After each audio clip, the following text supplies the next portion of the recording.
We've seen sociopathic characters such as Patrick Bateman in American Psycho gain large amounts of cult fan bases, just really amassing over their personalities. And these sort of characters are really underappreciated, but they're now getting the sort of love that they deserve. And one of these key characters I wanted to talk about today is Gordon Gekko from the movie Wall Street, made in 1987. This sort of sleeper hit is really something that is slept on, really, because this sort of guy makes a speech that is utterly brilliant about how greed being a good thing is something that ought to be lauded as being the truth.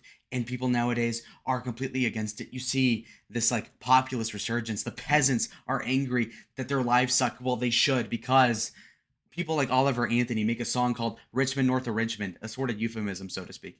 But to forego the dog whistle in that statement, I will say that song is completely overrated. It's a bunch of poor people crying. Yeah, okay, get over it. Your life sucks. Tell me about it. No, actually, don't. I don't care. But this speech about greed is profound, and I need people my age to listen to it just a little bit because I think it's really good. And so you have to understand that the sort of way that he frames it is that he's talking to like a board meeting, so to speak, like a audience of like, let's say a couple hundred people that are stockholders, and then addressing a couple dozen actual large like executives on the board of the company, which is called Teldar. Okay. And so here it is, right?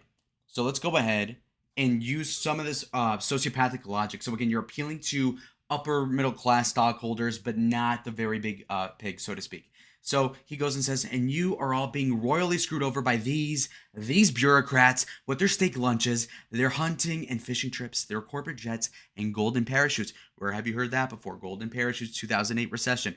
Okay, so you can see how he's already scapegoating these people. Gordon Gekko from the movie Wall Street is like the stockbroker guy who's being just as shady, just as much in the moral gray and self-interested as all the people he's castigating is like selfish. But again, just projecting onto people what's wrong with him. But that's fine because again, he's a sociopath and it's Kino. Okay? So, and look at the way he characterizes this. Tildar Paper, Mr. Cromwell. Tildar Paper has 33 different vice presidents, each earning over $200,000 a year. Now I have spent the last 2 months analyzing what all these guys do, and I still can't figure it out. One thing I do know is that our paper company lost $110 million last year, and I bet half of that was just spent in the paperwork going back and forth between all these different vice presidents. Huh? Interesting. Next line. The new law of evolution in corporate America seems to be the survival of the unfittest. Well, in my book, you either do it right or you get eliminated. Again, meritocracy, trying to appeal to the hard worker, the guy who had to work and now is 60 years old and is in a position to buy stocks. He's telling you that this vice president, this fat retard that's on the board, is making 250 grand as vice president while there's 30 other people in the same redundant position. Meanwhile, you had to work your entire life to just make 200 grand, and now you're this pension guy with a stock in this company that is failing, that is losing millions of dollars because, and again, I as Gordon Gekko will lie about like how they lost $50 million on like paperwork between them. And yeah, of course, that's a lie that is like kind of facetious, but you can understand why this would be appealing to a board of people, which is why you need to understand this sort of thing, right? Anyway, so you look here, and the next thing is, in the last 7 deals that I've been involved with, there were 2.5 million stockholders who have made a pre-tax profit of $12 billion.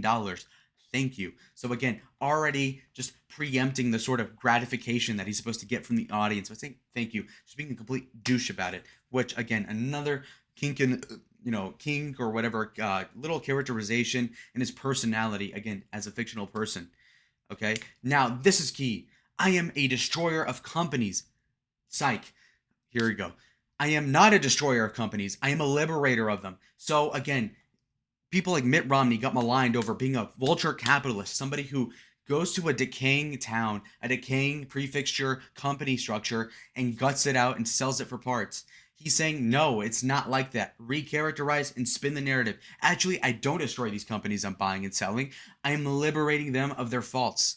So spinning it, again, something that is pretty immoral at the face of it. He's already like this nice guy. What a sweetheart, huh? He's liberating these companies. It's not that he's gutting these companies for his own self-interest. It's that he's helping them out some way. And the point is, ladies and gentlemen, that greed, for a lack of a better word, is good.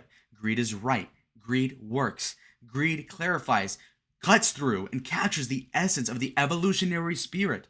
Greed in all its forms, greed for life, for money, for love, knowledge has marked the upward surge of all mankind, and greed, you mark my words, will not only save Tildar Paper, but the other manufacturing corporation, the malfunctioning corporation called the USA.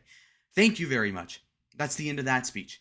But that last part is the best part because you can understand exactly what he means by that.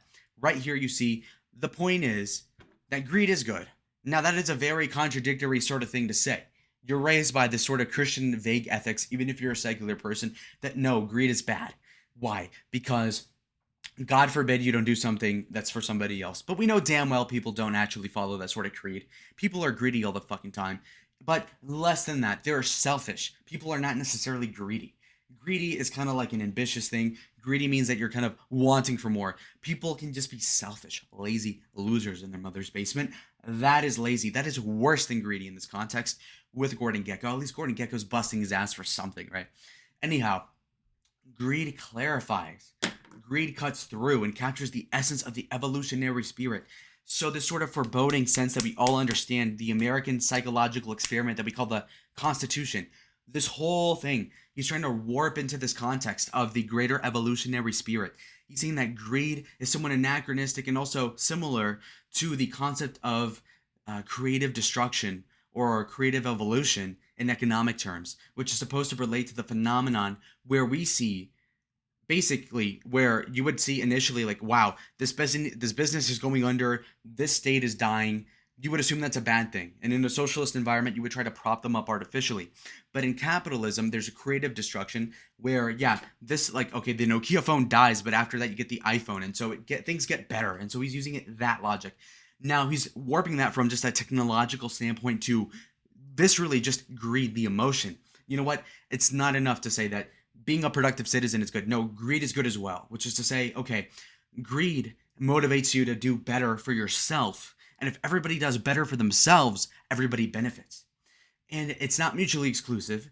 People can fight over something and the best person wins. Because again, prior in that movie scene, he says it's survival of the fittest, right? That's the sort of mentality he's going for. Survival of the fittest means that the people that do survive, and the ones that die nameless, by the way, that's an important line to remember later in life.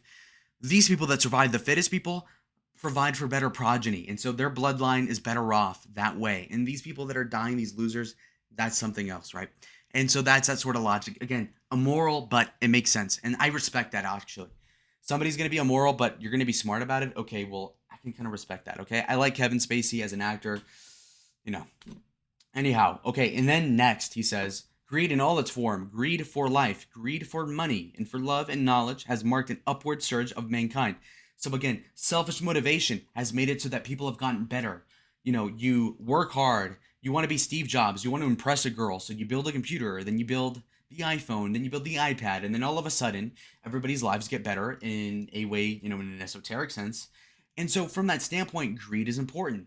What does a unmotivated, non-greedy person do? Sits on his ass. Well, yeah, well, I don't really want to do better. Or, you know what, that guy at MIT, yeah, screw it. I'm not going to do my own startup electronic company in 1999. Well, now, all of a sudden, the Windows computer operating system doesn't work. Why? Because somebody's not greedy enough to start a company to try to be a billionaire.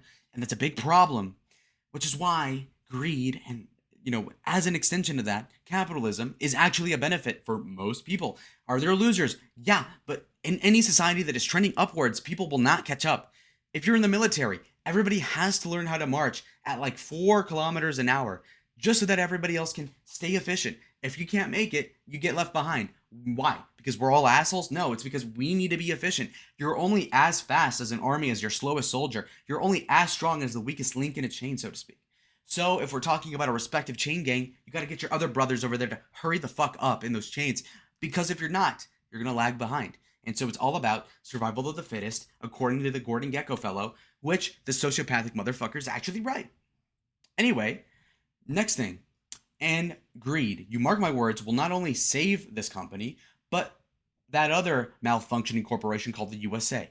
So he's saying that the USA is getting complacent, that it's stagnating. And he's saying, you know what, we can fix it right now. And that is to say that we need to be greedy. We need to cut taxes on the rich because those rich people know what the fuck they're doing. These people that got it from the mud, these people that are rich, they know how to run stuff. They don't need the poor people calling the shots. These unambitious loser class of people, again, from his point of view, are not doing shit for the country. These people are not solving anything. These people are crying, nagging.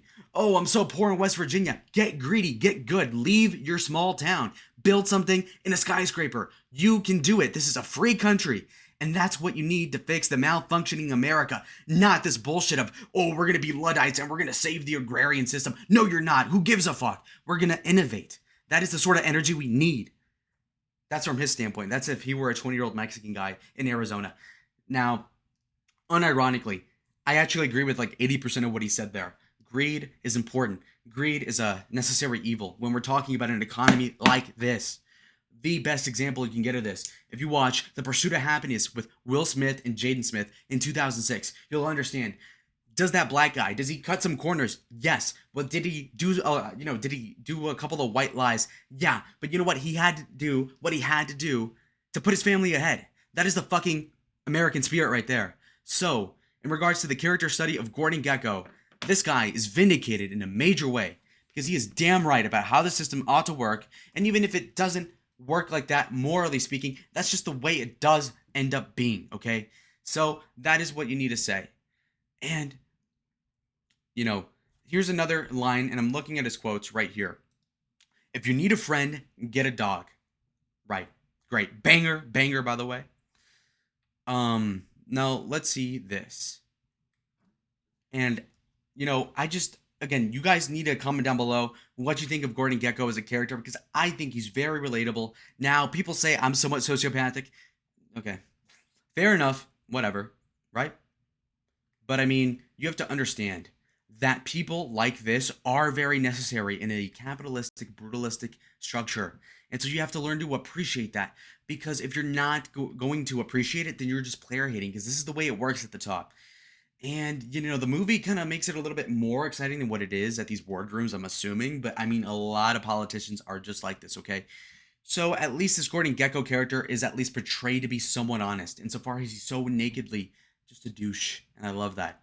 So, anyway, that is going to be it, guys. I hope you appreciated the video. And if you didn't, you can log off, okay? These quotes are just complete awesome ones, okay? Now, if you... Okay, here's another quote. Don't run when you lose. Don't whine when it hurts. It's like first grade. No one likes a crybaby. Easy. Right. So if you need a friend, you got a dog, all this sort of thing. And, so overall, you could say that he is kind of like an anti-hero to financiers. An anti-hero. That is the sort of person we need in society. An honest, straight shooter. Donald Trump is kind of like that with Down syndrome. But this like eloquent, like white, sociopathic, middle-aged guy, Patrick Bateman, these types they're cooking something. And so, that was my idea. So, by the way, I don't have a pause button on my recorder on OBS, so that's why it was awkward. But you'll like it. Adios.